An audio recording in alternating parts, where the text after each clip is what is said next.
Hello and welcome to another Star Wars Galaxy of Heroes video with Wink from Shadow or podcast.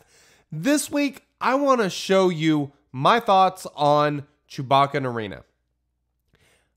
I am loving this team. Commander Luke Skywalker lead, R2-D2, Old Ben, Han Solo, and of course Chewie. It is so great. I have been autoing Traya teams and having no issue whatsoever. It is so much fun. They absolutely smash Traya. Holds really well on defense. It's been doing much better than my Traya team did on defense.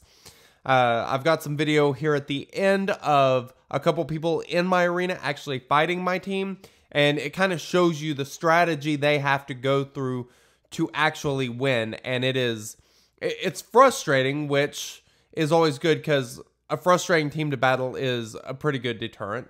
So let's go ahead and just jump into the characters and talk about what they're doing in the team and why this team seems to work so well. So you have Commander Luke Skywalker. He has so much turn meter gain because of his Zeta abilities, leader ability, and of course it binds all things. Those abilities allow the rest of the team to go often and go pretty early if your Commander Luke Skywalker is, of course, fast enough. Or if he gets the opportunity to counter and land some debuffs and give some turn meter, stuff like that actually works really well.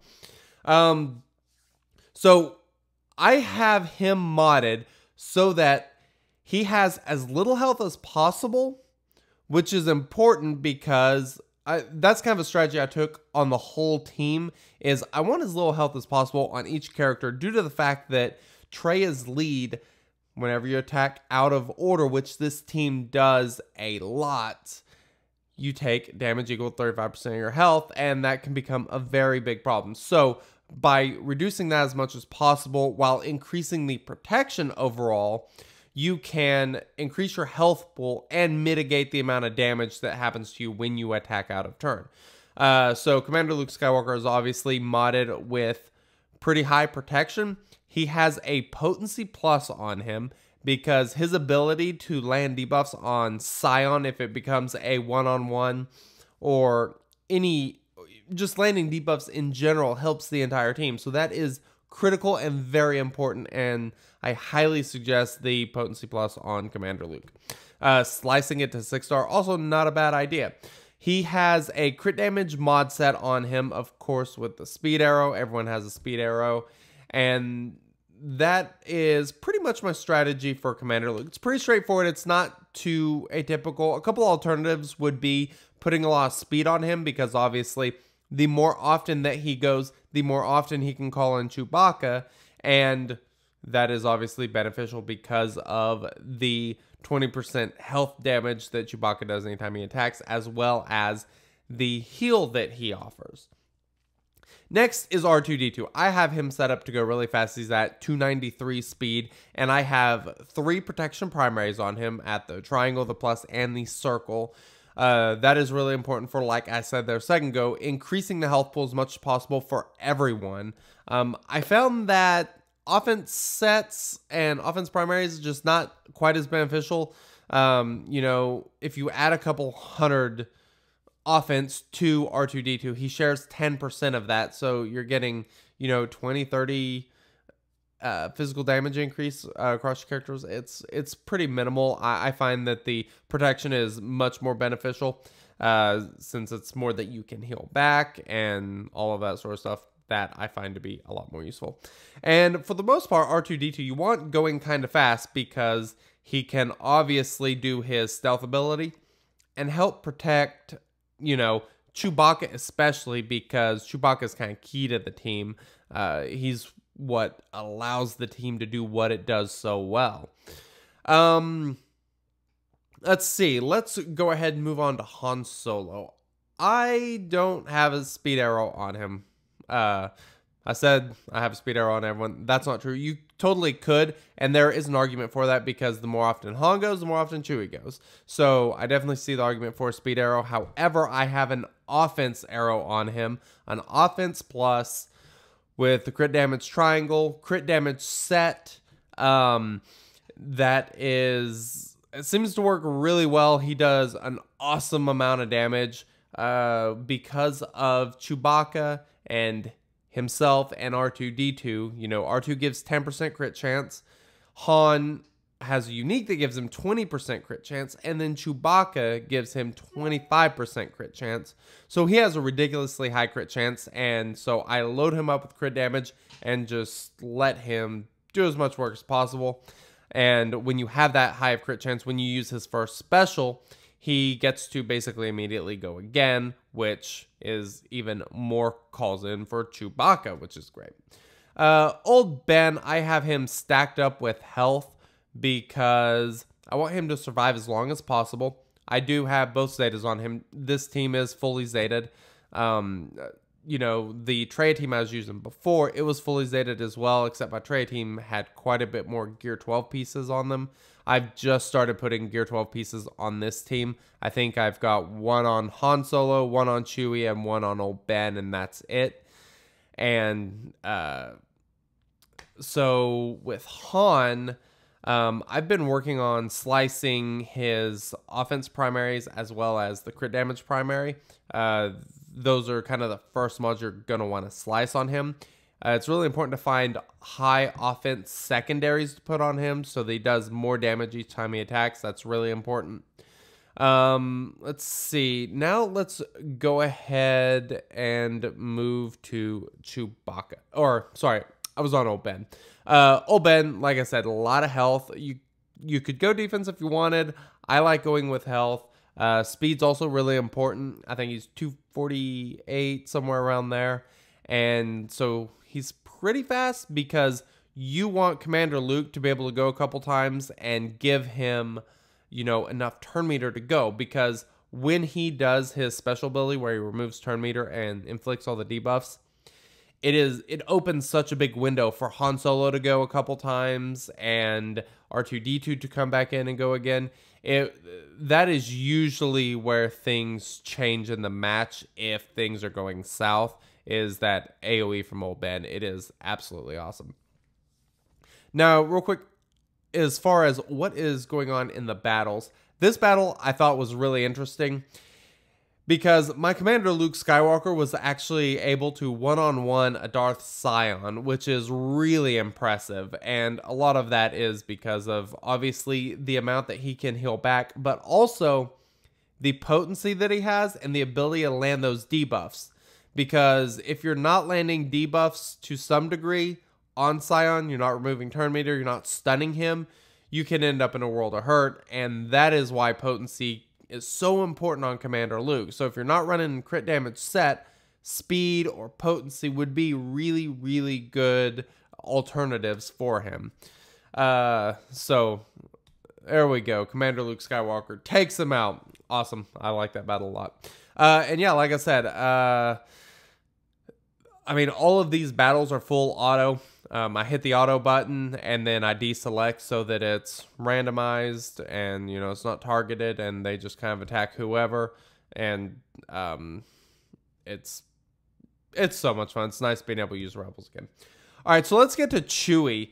He is, like I said, he's kind of the linchpin for the entire team because of the 20% health damage he does. I have him modded with a crit damage set, a slice crit damage triangle, and a tenacity set with a sliced tenacity plus.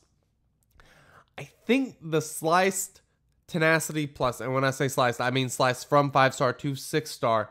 That mod is fantastic because it goes from 24% to 35%. That is a pretty big increase. And that is really important against these teams because the one thing that really stops this team, if there's ever a time where the battle kind of starts favoring towards the Traya team, it's generally because daze or stun landed on Chewbacca. That becomes a big problem because your guys aren't healing, they're countering, and you're just not getting that heal back, and it becomes really easy to take down Chewbacca.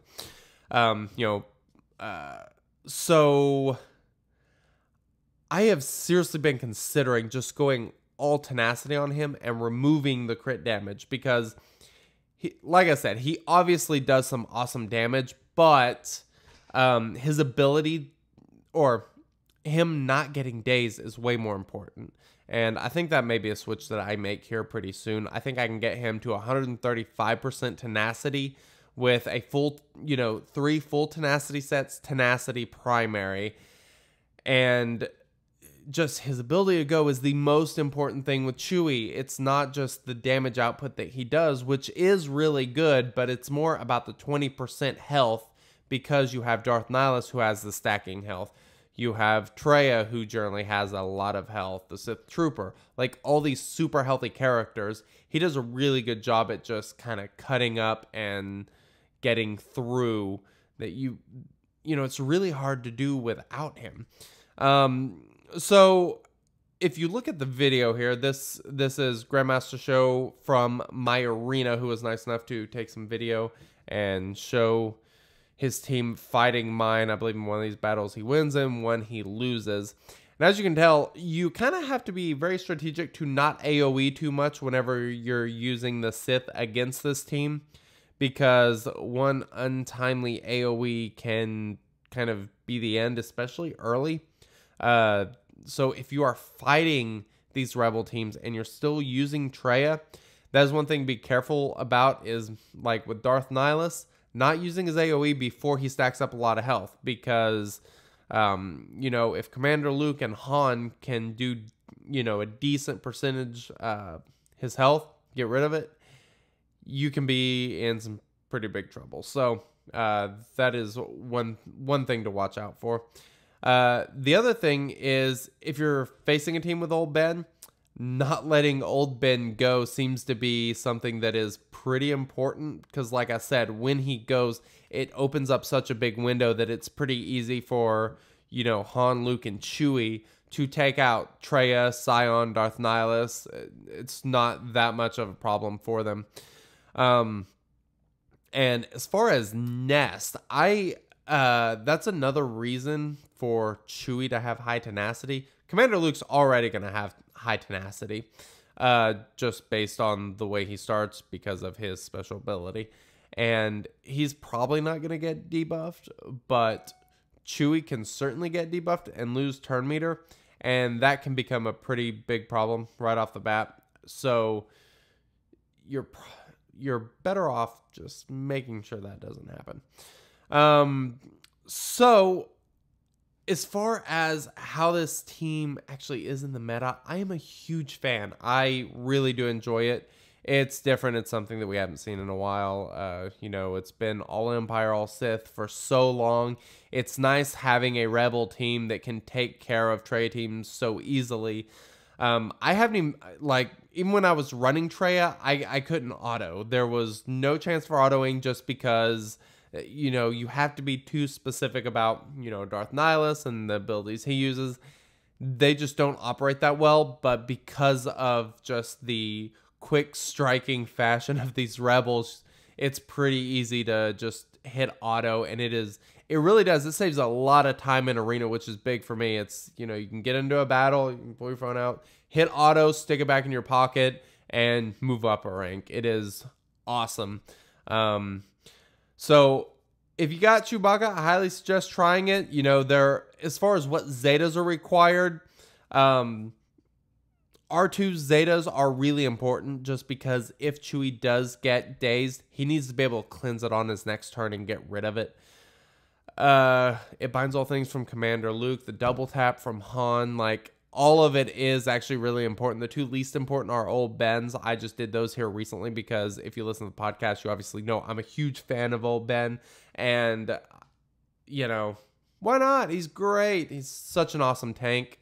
And that taunt, the retaunt, is absolutely awesome, because if you can get him to taunt, even if Traya isolates him, they're still stuck attacking him, which makes it that much more difficult for them to try to take out Chewie or Han, and that is obviously huge. So I hope you guys found this pretty interesting, and hopefully you guys have similar success. Rebels are back, I think. Hopefully it stays this way. You never know what's coming in the future. There could be something comes for the Sith that totally flips the tables. You never know. But as for now, I am all in on the Rebels, and I am having a lot of fun with them. So again, I am Wink from Shadow Order Podcast. If you don't know who we are a weekly podcast that covers Star Wars Galaxy of Heroes. You can find us on iTunes, Stitcher, SoundCloud, whatever else. ShatteredOrder.com. You can find everything. Discord.me/ShatteredOrder. Patreon.com/ShatteredOrder. Thank you to all of our patrons. We love you all, and we will be catching you guys very soon. Later.